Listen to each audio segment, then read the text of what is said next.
மதிமுகம் நேயர்களுக்கு வணக்கம். நான் இசை. இன்றைய நேர்காணலில் நம்மோடு மூத்த பத்திரிகையாளர் கோட்டீஸ்வரன் அவர்கள் இணைந்திருக்கிறார். பேசலாம்.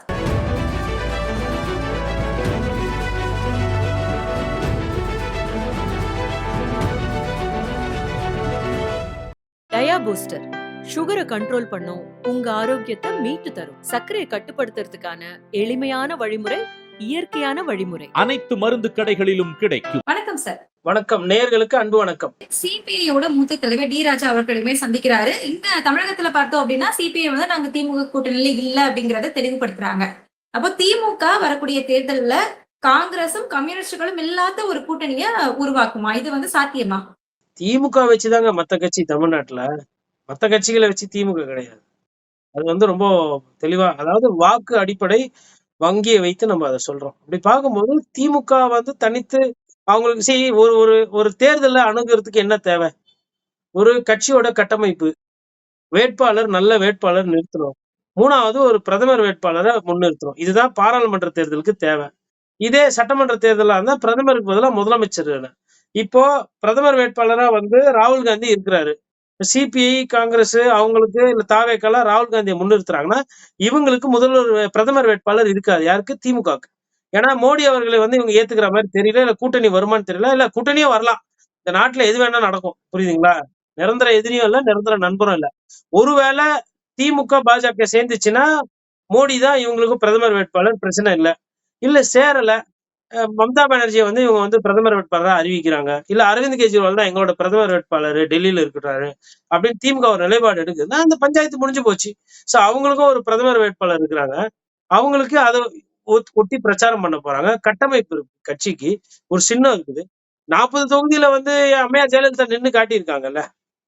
அது மாதிரி திமுகவும் வந்து ஒரு வாட்டி முயற்சி எடுக்கலாமே. திராவிட கட்சிகள் வந்து இதை வந்து பரிசோதனை பண்ணாம இல்லையே. பரிசோதனை பண்ணி பார்த்து அதுல வெற்றியும் கண்டு இருக்கிறாங்க இல்லையா அதிமுகல. அதே மாதிரி ஒரு விஷயத்தை ஏன் திமுக முயற்சி பண்ணக்கூடாது?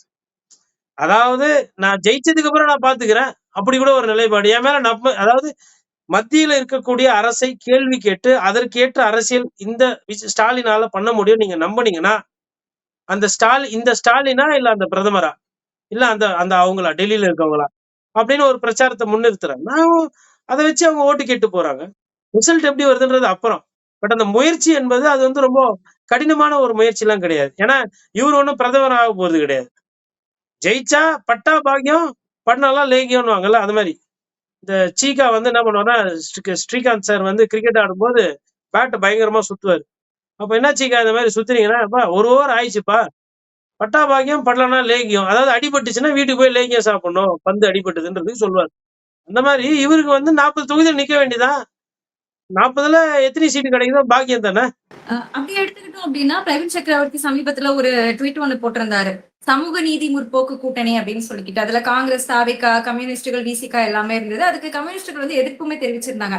சோ அப்படி ஒரு கூட்டணி உருவாக்கலாமா? இதுக்கு நடுவுலயே வந்து கிள்ளியூர் சட்டமன்ற உறுப்பினர் காங்கிரஸை சேர்ந்தவர் அந்த வெற்றி செல்லாது அப்படின்னு தாவேகாவே வழக்குமே தொடர்ந்து இருக்காங்க. சோ அந்த கூட்டணி எப்படி உருவாகும்? அதாவது அது பேர் என்னங்க, சமூக நல என்ன கூட்டணி? மறுக்கா சொல்லுங்க ஒரு வாட்டி. சமூக நீதி வெற்றி கூட்டணியா? முற்போக்கு கூட்டணி. நான் என்ன சொல்றேன்னா, நிறைய வார்த்தைகளா இருக்கு இல்லையா? சமூக நீதி முற்போக்கு கூட்டணின்றதை விட சந்தர்ப்பவாத கூட்டணின்னு பேர் வச்சுக்கோங்க.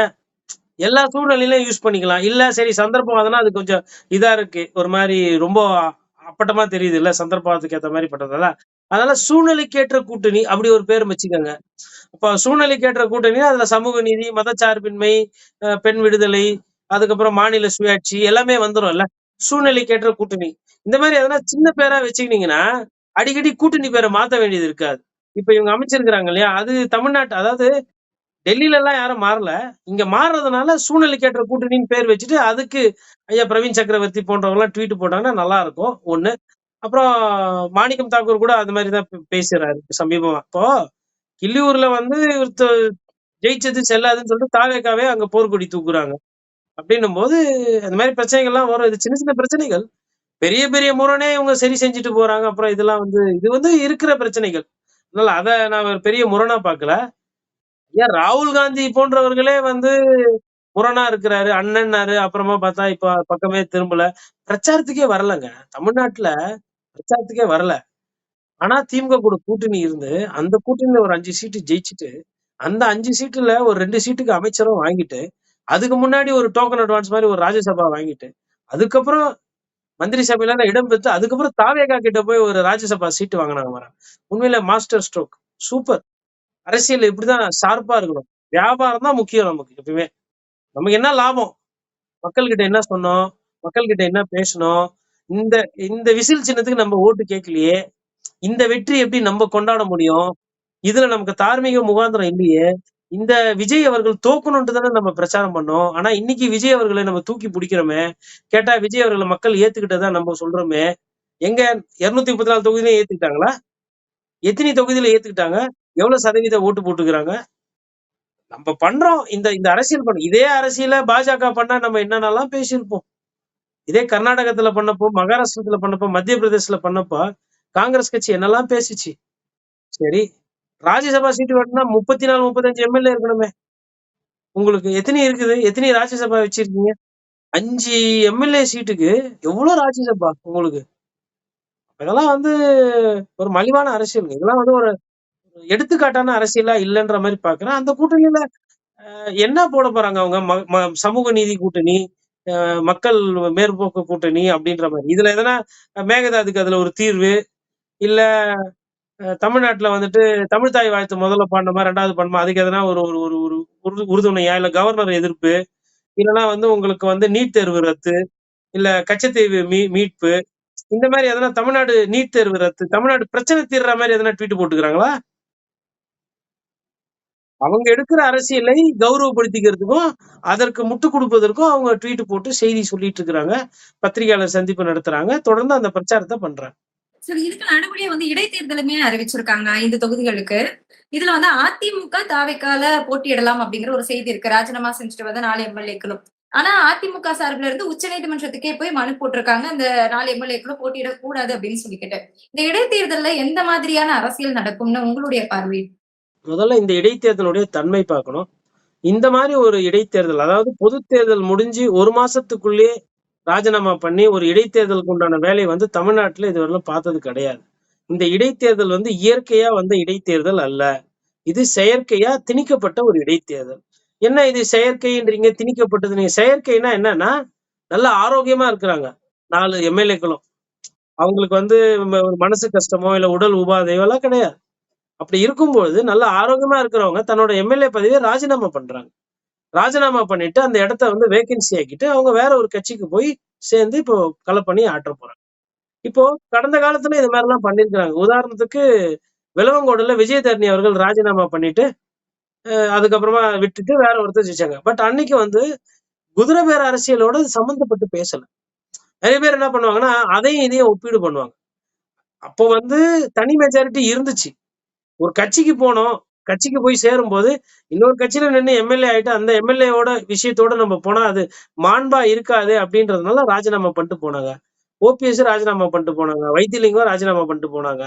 தேர்தலுக்கு முன்னாடி கட்சியில போய் இயக்கமாயிட்டு அந்த கட்சியில சீட்டு வாங்கி நிக்கிறாங்க. இது அப்படி இல்ல.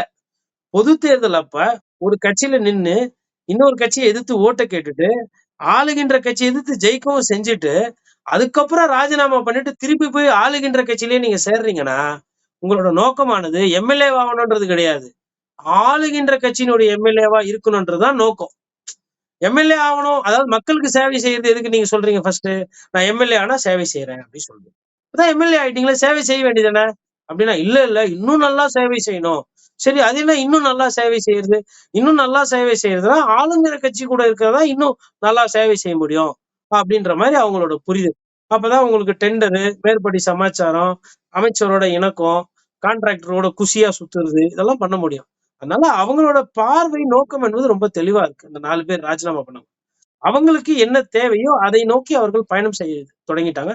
அவர்களோட அந்த ஆசையினால் வந்ததுதான் இந்த தேர்தல். மக்கள் இவங்களுக்கு எதுக்கு ஓட்டு போட்டாங்க? விசில்ல நின்னதுனால ஓட்டு போட்டாங்க. இவங்க ரெட்டாலில நின்னதுனாலதான் மக்கள் ஓட்டு போட்டாங்க.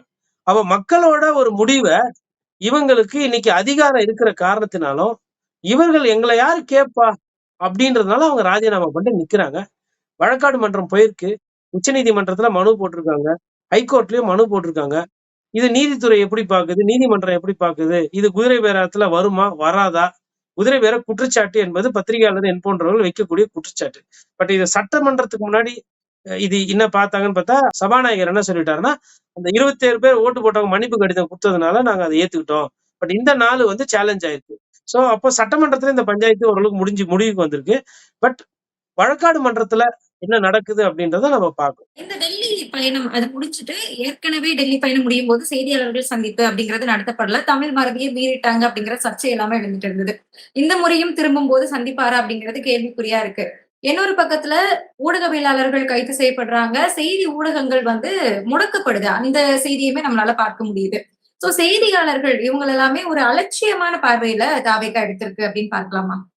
இதுல வந்துங்க ஃபர்ஸ்ட் வந்து டெல்லியில ஒரு பத்திரிகையாளரை சந்திப்பாரா மாண்புமிகு முதலமைச்சர் அப்படின்னா சந்திக்க மாட்டார். உங்களெல்லாம் சந்திக்க தேவையே கிடையாது. நீங்க 4வது தூணா இருங்க இல்ல 8வது தூணா இருங்க, ஐ டோன்ட் கேர்ன்ற மாதிரி இருக்கிறாரு. ஓகே, அது அவரோட நிலைப்பாடு. நம்மளும் இத பத்தி பேசி பேசி அவருக்கு தெம்பு இல்ல, திராணி இல்ல, தைரியம் இல்ல, பத்திரிகையாளர் சந்திக்க பயம் இல்லன்னுலாம் எதிர்க்கட்சிகளே கேட்டுட்டாங்க. எதிர்க்கட்சிகள் கேட்டாச்சு, பொதுமக்கள் பேசியாச்சு, பத்திரிகையாளர்கள் கேட்டாச்சு, டெல்லியில இருக்கிற பத்திரிகையாளர்கள்லாம் கேட்டாச்சு. கேட்டும் வந்து அவருக்கு அது சந்திக்க விருப்பம் இல்ல. ஒரு பயம் இருக்கு அவருக்கு. சரி, அவரோட பயத்த நம்ம வந்து மதிக்கணும். அவருக்கு அந்த பயம் இருக்கு அப்படின்னுமோ, அவரோட பயத்த மதிச்சு நம்ம எனக்கு தெரிஞ்சு இனிமேல் அவர் சந்திப்பாருன்னு பத்திரிகையாளருக்கு எதிர்பார்க்கறது வேஸ்ட். அதற்கு பதிலா அவர் ஆள வச்சு வேற யாருன்னா வச்சு இப்போ ஒரு சொந்த குரல்ல நடிக்க முடியலன்னா அவங்க என்ன பண்ணுவாங்க? டப்பிங் வாய்ஸ் குடுத்து நடிப்பாங்க இல்லைங்களா? இல்ல வேற யாரோ நல்லா பேசக்கூடியவங்கள வச்சு பாட்டு பாடுவாங்க இல்லைங்களா? எல்லாருமே தியாகராஜ பாகவதர் மாரி பண்ண முடியாது இல்லைங்களா? அதனால அவங்களும் ஹீரோவா இருப்பாங்க. ஆனா வேற ஒரு ஆர்டிஸ்ட்ட வச்சு அவங்க பண்ணுவாங்க. அந்த மாரி இவருக்கு வந்து பத்திரிகையாளர் சந்திப்புன்றது இவரு அவுட் சோர்ஸ் பண்றாரு. இன்னொருத்தர் ஒரு சிலர் வச்சு பண்றதுக்கு ட்ரை பண்றாரு. நிர்மல்குமார் அடிக்கடி சந்திக்கிறாரு. ராஜ்மோகன் அடிக்கடி பத்திரிகையாளர் சந்திக்கிறாங்க. ஆதவ் அர்ஜுனா அடிக்கடி பத்திரிகையாளர் சந்திக்கிறாங்க. இது போதும்னு அவங்க நினைக்கிறாங்க. அதனால ஓகே, அது ஒரு சைடு. இன்னொன்னு இப்ப பத்திரிகையாளர்கள் கைது. இந்த பத்திரிகையாளர் கைதுல வந்துட்டு இப்ப எனக்கு வந்து இவரு மாரிதாஸ் அவர்கள் கைது செஞ்சாங்க பாருங்க. அதுல வந்து எனக்கு ஒரு சில கேள்விகள் இருக்கு. என்னன்னா, அவர் வந்து மேபி அதுல ஒரு சில தரவுகள்ல வந்து தவறு நடந்திருக்கிற மாரி சொல்றாங்க. சித்தரிக்கப்பட்டதெல்லாம் யூஸ் பண்ற மாரி சொல்றாங்கன்னா, அதுக்கு வந்து இந்த கைத விட நாங்க உங்கள இந்த மாரி திரும்பி நீங்க அடிக்கடி பண்ணக்கூடாது. இதே வேலையா வச்சுட்டு இருக்கீங்க. இதுக்கு விளக்கம் குடுங்க. அப்படி இல்லன்னா, வழக்காடு மன்றத்துல நாங்க உங்க மீது சட்டப்படி நடவடிக்கை எடுத்து, அதற்கு என்ன தண்டனையோ அத நாங்க பெற்றுத் தருவோம் அப்படின்ற மாரி பண்ணலாம். மத்தபடி இந்த நைட்டு விடிகாத்தால போய் கைது பண்றது, அங்க இருந்து இங்க கூட்டு வண்டியில சுத்துறது அப்படின்றது அதான் பழைய டெக்னிக். இது கிட்டத்தட்ட அச்சுறுத்துற ஒரு வழிதான் இது. அவரு தப்பு பண்ணியிருக்காருன்னா, அந்த அந்த ஊடகத்த கூட நீங்க வந்து அது ஃபைன் பண்ணலாம். அது தப்பான அந்த ஊடகத்த முடக்குறதுக்கு சட்ட ரீதியா வழக்காடு மன்றம் மூலியமா முடிவெடுக்கிறது ஒரு நல்ல விஷயம். அது. அப்புறம் ஒருத்தர் கைதாயிருக்கிறாரு. அவரு வந்து கர்நாடகால கைது. அதுல வந்து எனக்கு வந்து பெரிய உடன்பாடு கிடையாது. அதாவது ஆபாசமா பேசக்கூடாதுங்க. இப்போ ஒரு ஒரு பெண் இருக்கிறாங்க. அவங்க யார் வேணா இருக்கட்டும். பாஜகல இருக்கிறாங்க, இல்ல தாவேகால இருக்கிறாங்க. யாரா இருந்தாலும் சரி. அநாகரிகத்தையும், ஆபாசத்தையும் பத்திரிகை துறை வந்து என்னைக்குமே தூக்கி பிடிக்கக்கூடாது. நம்ம வந்து ஒரு ஒரு கண்ணியமான சொல்லாடல், ஒரு கண்ணியமான கலந்துரையாடல் வந்து தான் எடுத்துட்டு போனோம். அந்த விஷயத்துல வந்து ஐயா முக்தாரோட அந்த கைதுல வந்து என்னால ஒரு பத்திரிகையாளரா வந்து அவருக்கு வந்து ஒரு பாதுகாப்பா 2 வார்த்தை சொல்லணும்னு தான் எனக்கு மனசு தோணுது. ஆனா என்னோட சிந்தனை வந்து எனக்கு அது மனசு பத்திரிகையாளர்களுக்கு இது ஒரு ஒரு பாதுகாப்பு வேணுமே! இது தேவையா? அப்படின்னு இந்த தொழில் மேல இருக்கக்கூடிய அந்த ஆர்வம் என்ன சொல்லுது. பட் என்னோட சிந்தனை வந்து எனக்கு அதுல ஒத்து போகல. ஏன் அப்படின்னா வந்து, இந்த மாரி இப்போ இப்போ யாரு யாரோட போறாங்க, வராங்க, இதெல்லாம் மக்களுக்கு என்னங்க இதனால இருக்கு? எதிர்ல இருக்கிறது ஒரு ஒரு தாய், ஒரு ஒரு பெண்ணு, ஒரு ஒரு குழந்தைக்கு அம்மா. நான் அததான் பார்க்கிறேன். அவங்க யாரு? எந்த கொள்கை? நானுமே அந்த கட்சிய எதிர்த்து விமர்சனம் பண்ணக்கூடியவன் தான். வேற விஷயம். அதுக்குன்ட்டு வந்து அப்படி பேசுறது, ஃபோன் எடுத்து காட்டுறது, அதெல்லாம் நல்லா இல்ல. அந்த மாதிரி ஒரு விஷயங்களை வந்து நம்ப பண்ணக்கூடாது. ஊடகத்துக்குன்னு ஒரு சில விஷயங்கள் இருக்கு. தனிமனித தாக்குதலு, அவங்கவங்களோட தனிப்பட்ட வாழ்க்கைக்குள்ள போய் பேசுறது. இப்போ தாவேக்கால கூட ஒரு சிலர வைத்து தனிப்பட்ட முறையிலலாம் பேசுறாங்க. அதுல எனக்கு உடன்பாடு கிடையாது. நீங்க அவங்க செய்யக்கூடிய ஆட்சியினுடைய அந்த திட்டங்கள், அரசாங்கத்தினுடைய செயலாக்கம், மக்கள் பிரச்சனை அதுல என்ன இருக்கோ, அதுல நீங்க கடுமையான வார்த்தைகள் பயன்படுத்தலாம். மக்கள் நலனுக்காக நீங்க வந்து கடுமையான சொல்லாடல்கள் பயன்படுத்தலாம். கோவம் வரா மாரி கூட அவங்கள கேள்வி கேட்கலாம். இல்ல புரொவோக் பண்ணலாம். அதனால பாதிப்பு உங்களுக்கு வந்தாலும், மேபி நல்லது நடந்துச்சுன்னா, இப்ப உதாரணத்துக்கு ஒரு ஒரு ஒரு தெருவுல வந்து ஒரு 2 நாளா கரண்ட் இல்ல. அந்த தெருவுல வந்து கரண்ட் இல்லாம வந்து ஒருத்தர் வந்து வயதானவர் இருக்கிறாரு. அவரு வந்து நடந்து போம்போது ஏதோ தடுக்கி விழுது ஏதோ ஒண்ணு விபத்தாயி போகுது. கரண்ட் இல்லாததுனால. இல்ல வந்து பெட் ரெஸ்ட்டா ஒருத்தர வச்சிருக்கிறாங்க. அவருக்கு வந்து ஒரு எலக்ட்ரிக்கல் எக்யூப்மெண்ட்ஸ் எல்லாம் இருக்கு அவரை மானிட்டர் பண்றதுக்கு. இப்ப அந்த இடத்துக்கு கரண்ட் போய் அவர் வந்து படுத்த படுக்கையா வீட்லயே ஏதோ தவறிடுறாரு வச்சுக்கோங்களேன். அந்த மாதிரி ஒரு விஷயத்துல பத்திரிகையாளர் வந்து கோவமா பேசலாம், அந்த கேள்வி கேட்கலாம். இந்த மாதிரி ஒரு உயிர் போயிருக்கு, இல்ல நாளைக்கு மருத்துவமனைக்கு கரண்ட் சப்ளை கட் ஆகுது, இல்ல ஆக்சிஜன் சிலிண்டர் தட்டுப்பாடு ஆகுது, மின்சார சம்பந்தமா ஏதோ ஒரு பிரச்சனையாவது ஒரு 1, 2 பேர் இறக்குறாங்கன்னு வச்சுக்கோங்களேன். அதுல நம்ம கோவத்தை வெளிப்படுத்தலாம். மற்றபடி தனிப்பட்ட ஒரு சிலர் மீது போய் பேசுறத எனக்கு அதுல உடன்பாடு கிடையாது. அந்த மாதிரி பேசுறவங்க கொஞ்சம் அது தவிர்க்கணும். தேவையில்லாத ஒண்ணு. ஆல்ரெடி நம்ம தொழில்ல வந்து எத பண்ணா யார எப்படி பழி வாங்கலாம், எத பிளாக் அவுட் பண்ணலாம், யார கூட்டிட்டு போய் நைட்ல வச்சு விசாரிக்கலாம்லாம் நடக்குது. இதுக்கு நடுவுல நீங்களா இந்த மாதிரி எல்லாம் பண்ணீங்கன்னா அது ஒரு சிக்கல் தான். அதனால அதுல வந்து எனக்கு உடன்பாடு இல்ல. அப்புறம் நீங்க சொன்ன அந்த கடைசியான அந்த விஷயம் வந்து ஊடகங்கள்லாம் பிளாக் அவுட் செய்யறது.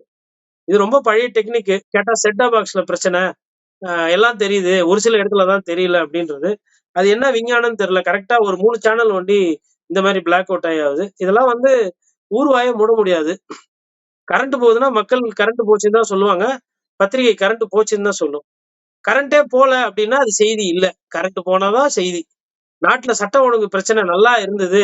மன்னா மும்மாரியும் பூமாரி பொழிகிறது. அ ஆ தேனாரும் பாலாறும் ஓடுகிறது. பெண்கள் எல்லாம் பாதுகாப்பா இருக்கணும்னா, நீங்க அரசு புலவரை வைத்து பாடல் தான் பாடிக்கணும் பாராட்டி. பத்திரிகை வந்து துதி பாடுறதுக்கு பத்திரிகை அல்ல. எங்க எந்த தப்பு நடக்குது? அதிகாரத்தை நோக்கி கேள்விகள் எழுப்புவதுதான் பத்திரிகையினுடைய அறம். ஒடுக்கப்பட்டவர்களு, இல்லாதப்பட்டவர்கள், ஏழை பாழைகள் அவங்களுக்காக குரல் கொடுக்கிறது தான் பத்திரிகை தர்மம். அத வந்து யாரும் தட்டி பறிக்க முடியாது. இது வந்து இந்திய அரசியல் சாசனம் குடுக்குது. அதிகாரத்துல இருக்கிறவங்க ஒரு சில நேரத்துல அத வந்து அத தட்டி பறிக்க பார்ப்பாங்க. இல்ல அத அத வந்து மிரட்ட பார்ப்பாங்க. அதெல்லாம் ஊடகம் சமாளிச்சு உதாரணத்துக்கு எனக்கு தெரிஞ்சு நெறைய ஆட்டோ ஓட்டுநர்கள், இந்த கேப் ஓட்டுறவங்கலாம் வந்து தாவேக்காக்கு ஓட்டு போட்டுருக்காங்க நெறைய பேர். அவர்களுக்கு இப்ப நெறைய பிரச்சனை. இந்த துறை அமைச்சர போய் சந்திக்கணும்னும் போது, அந்த துறை அமைச்சர் பார்க்க மாட்டேங்கிறாரு. இங்கலாம் வராதீங்க. ஆட்டோமீட்டர் ரிவிஷன்லாம் அதெல்லாம் தானா நடக்கும். சார் எப்படி சார் எங்க பிரச்சனையே தெரியாம எப்படி சார் தானா நடக்கும்னா, அதெல்லாம் நடக்கும் போங்க. என்ன வந்து டிஸ்டர்ப் பண்ணாதீங்கன்ற மாரி அனுப்பிச்சு விடுறாரு. அவங்க மூஞ்ச தொங்க போட்டுன்னு அங்க பத்திரிகையாளர்கள் வெளியில நிக்கிறாங்க. அவங்க கிட்ட வந்து சொல்லிட்டு போறாங்க. அட்லீஸ்ட் அங்க ஒரு 4 கேமரா இருக்கவே அவங்களோட ஆதங்கத்தையும், அவங்களோட கோரிக்கைகளையும், அவங்களோட மன கஷ்டத்தையும் கொட்டிட்டு போறாங்க. அந்த 4 கேமரா, அந்த 4 பத்திரிகையாளர் இல்லன்னா அவங்களோட நிலைமை இவங்க. எவ்வளவு மனசு கஷ்டத்தோட போவாங்க. இப்போ இன்னைக்கு ரிப்பன் பில்டிங்ல போராட்டம். செவிலியர்கள் போராட்டம். மருத்துவர்கள் போராட்டம். அவங்க என்ன சொல்றாங்கன்னா, எங்களுக்கு சம்பளமே வரலங்க 2 மாசமா. இதுல நர்ஸ் இருக்கிறாங்க, டாக்டர் இருக்கிறாங்க. நாங்கலாம் பிரைவேட்டு. எங்கள வந்து பிரைவேட்டா எடுத்தாங்க. கவர்ன்மெண்ட் சொந்த இதுல எடுக்கல. டெய்லி வந்து பயோமெட்ரிக் வைக்கணும். 1 நாள் லேட் ஆனா போனா கூட 3 நாள் சம்பளம், 2 நாள் சம்பளம்லாம் அந்த மாரிலாம் போகுது. லாஸ் ஆஃப் பேலாம் ஆகுது. சரி இதெல்லாம் டைட்டா பார்க்குறீங்களே, எங்களுக்கு சம்பளம் நேரத்துக்கு போடணும்னு தெரியாதா? எப்படி நாங்க வந்து புள்ளைங்களுக்கு ஃபீஸ் கட்டுவோம்? எப்படி வாடகை குடுப்போம்? நாங்க ஒரு கண்ணியமா ஒரு வாழ்க்கைய வாழக்கூடாதான்னு கேட்குறாங்க. சொல்லிட்டு சொல்றாங்க, துறை அமைச்சர் வந்து போய் பார்த்தா, இது கார்ப்பரேஷன் விஷயம் அப்படின்றாரு. சுகாதாரத்துறையில இருக்கவங்க. அவங்க வந்து பார்க்கவே முடியல. அப்ப நாங்க இப்படி ஒரு குரூப் இருக்கிறோம். எங்க பிரச்சனையே தெரியாதவங்க எப்படி வந்து எங்கள தீர்வு சொல்லப் போறாங்க? அதே மாரி கார்ப்பரேஷன் கமிஷன போய் பார்க்கிறோம். எங்களுக்கு தீர்வு இல்ல. பலவாட்டி பார்த்துட்டோம். இதுக்கு முன்னாடியும் பார்த்துட்டோம். அப்ப இருந்த கமிஷன பார்த்துட்டோம். இப்ப இருக்கிற கமிஷன பார்க்கிறோம். யாருமே தீர்வு குடுக்க மாட்றாங்க. பார்க்கிறோம், பார்க்கிறோம்ன்றாங்க. தீர்வு இல்ல. இதுக்கு என்னதாங்க வழின்னு சொல்லி பத்திரிகையாளர்கள் கிட்ட பேட்டி குடுக்குறாங்க. அட்லீஸ்ட் இவங்களோட பிரச்சனை, இவங்களோட பாதிப்பு என்னன்றது இப்ப வெளியில தெரியுது இல்லையா? இல்லன்னா அவங்க என்ன அப்படியே ரூம்குள்ளேயே உட்கார்ந்து கஷ்டப்படணுமா? இல்ல மன அழுத்தத்திலே இருக்கணுமா? என்ன சொல்ல வர்றீங்க? பத்திரிகை சுதந்திரம்ன்றது என்ன? மக்களுக்கு இருக்கக்கூடிய பிரச்சனைகள மக்கள் கிட்ட போட்டு காட்டுறதுதாங்க பத்திரிகை சுதந்திரம். இது என்ன திணிக்கிறதோ, இதெல்லாம் வந்து தேவையில்லாத விஷயங்கள். நான் இப்போ அந்த ஆபாச விஷயம் பண்ணாங்க இல்லைங்களா? அது பத்திரிகை தொழில்ல வராதுங்க. அது வந்து நீங்க உங்க காழ்ப்புணர்ச்சிய, உங்க வன்மத்த கக்குறது. அது வேற விஷயம். ஏதாவது அவங்க பண ரீதியா பண மோசடி பண்றாங்க. மக்கள் பணத்த விரயம் பண்றாங்க. மக்கள் பணத்த எடுத்துக்கிட்டாங்க. லஞ்சம் வாங்குனாங்க, ஊழல் வாங்குனாங்க. துறை ரீதியா அதிகார துஷ்பிரயோகம் பண்றாங்க. அப்படின்னும்போது பேசலாம். மற்றபடி தனிப்பட்ட வாழ்க்கைய பத்தி பேசுறது, கொல்றது, தேவையில்லாம ஒரு விமர்சனத்த கொளுத்தி போடுறது அப்படின்றது, அது ஊடக அறம் அல்லவே இல்ல. அதுக்கு அது அது நல்லது இல்ல. இந்த மாரி போராட்டங்கள் இருக்கு இல்லையா? மக்கள் போராட்டங்கள். இப்ப கரண்ட் கட்டு பிரச்சனை இருக்கு. போங்க கேமரா எடுத்துட்டு போங்க. 4 தெருல எவ்வளவு மோசமா இருக்குன்னு காட்டுங்க. அந்த ஏஇ, ஜேஇய வந்து ஈபி ஆபீஸ்ல இருந்து ஃபோன் பண்ணி கேட்பாங்க. என்ன இது இவ்வளவு பேடா இருக்குது? இந்த மாரி வருதுன்னுவாங்க. அது இம்ப்ரூவ் ஆகும். வாய்ப்பு இருக்கு. ஐயா ஜெயராதாகிருஷ்ணன் வந்து பத்திரிகை செய்திகளை பார்க்கக்கூடியவரு. ஊடகத்துல விமர்சனம் வந்தா அத சரி செய்யணும்னு நினைக்கக்கூடியவரு. பார்ப்போம் எந்த அளவுக்கு சரி செய்றாங்க, என்ன பண்றாங்கன்னு பார்க்கிறோம். மத்தபடி துறை அமைச்சர் வந்து அத மடைமாற்றம் பண்ற வேலை தான் பண்ணிட்டு இருக்காரு. பியூஸ் கேரியர் இல்ல, அப்புறமா ஹார்ட் டிஸ்க் காணோம். அதுக்கப்புறமா இவங்கெல்லாம் திமுக கட்சிக்காரங்க மாரி தோணுது. அதெல்லாம் வந்து அந்த இன்ஜினியர்ஸ் அசோசியேஷன் அது கடுமையா விமர்சனம் பண்ணிருக்கு. எங்கள இப்படி கொச்சப்படுத்தாதீங்க. ஷாக் அடிச்சு செத்து போறவங்க இருக்கிறாங்க எங்க எங்க டிபார்ட்மெண்ட்ல. யார் அவங்களுக்கெல்லாம் பாதுகாப்பு? எவ்வளவு பேர் செத்துருப்பாங்க தெரியுமா? கரண்ட்ல அடிச்சு, கரண்ட் அடிபட்டு. ஒரு ஒரு ஆள் வந்து 5 பேர் வேலைய செய்றோம். கஷ்டமா இருக்கு. நீங்க வந்து சும்மா வந்து உட்கார்ந்த இடத்துல வந்து ஒரு அரசே வந்து அரசு ஊழியர்களை வந்து இப்படி கொச்சையாக பேசுவது எங்களால ஜீரணிக்க முடியலன்னுலாம் அவங்க பேசுறாங்க. அப்ப அதெல்லாம் வந்து கொஞ்சம் பார்க்கணும். அதையும் அது ஏதோ உண்மை லைட்டா இருக்கிற மாரி தானே தோணுது. ஆள் பற்றாக்குறை இருக்கு. நீங்க மெயின்டனன்ஸ் பண்ணல. பல வருஷமா வுட்டுட்டீங்க. இந்த 2 மாசமா சுத்தமா மெயின்டனன்ஸ் இல்ல. ஒரு சைடு மக்கள் வந்து அதிகமா ஏசி போடுறாங்க, கரண்ட் பயன்படுத்துறாங்க. அப்ப என்ன பண்றது நாங்க? அப்படின்னு ஒரு கேள்வி கேட்கிறாங்க. அப்ப போர்க்கால அடிப்படையில பண உதவி, பொருள் உதவி, வேலைக்கு ஆள் நீங்க எடுத்து குடுத்துட்டு அத அத கேட்டீங்கன்னா ரைட். அதுக்கப்புறம் அரசு ஊழியர்கள குறை சொன்னீங்கன்னா ரைட். இல்லன்னும்போது அவங்க என்ன பண்ணுவாங்க? இந்த மின்வெட்டு பிரச்சனையில அமைச்சர் சொல்ற மாதிரி ஏதாவது சதி வேலை நடந்திருக்குமா? இல்லன்னா நிர்வாக கோளாறு அப்படின்னு நீங்க நினைக்கிறீங்களா சார்? அவங்க அமைச்சர்னா ஐயா நிர்மல்குமாரும் சொல்றாரு. ஐயா ஆதவும் என்ன சொல்றாருன்னா, இந்த உள்ளாட்சியில இருக்கிறவங்கலாம் ஓணும்ட்டே பிரச்சனை பண்றாங்க. குப்பைய சரியா வார்றதில்ல. அதுக்கப்புறம் வேலைய வந்து சரியா செய்யறதில்ல. மாநகராட்சியில எல்லாம் இந்த மாரி மோசமா இருக்கிறாங்க கவுன்சிலரு. அப்புறம் ஈபில வந்து டிஎம்கே யூனியன் உள்ள வந்து இது பண்ணுது. திமுக தான் இதுக்கு காரணம்லாம் சொன்னேன். நான் என்ன கேட்கிறேன்னா, அப்போ ஒண்ணு பண்ணுங்க. வர தேர்தல்ல வந்து மேயருக்கு நில்லுங்க. மேயர் தான் பெரிய பதவி. கவுன்சிலர் தான் பெரிய பதவின்னா மேயருக்கு நில்லுங்க.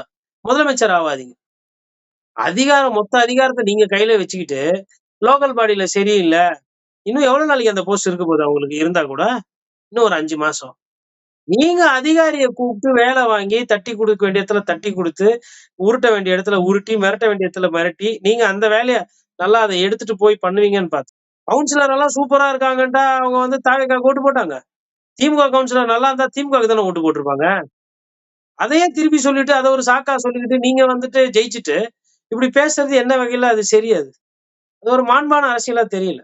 சிங்கப்பெண் சிறப்பு அதிரடி படையை வந்து தொடங்கி வச்சிருந்தாங்க 9ஆம் தேதி.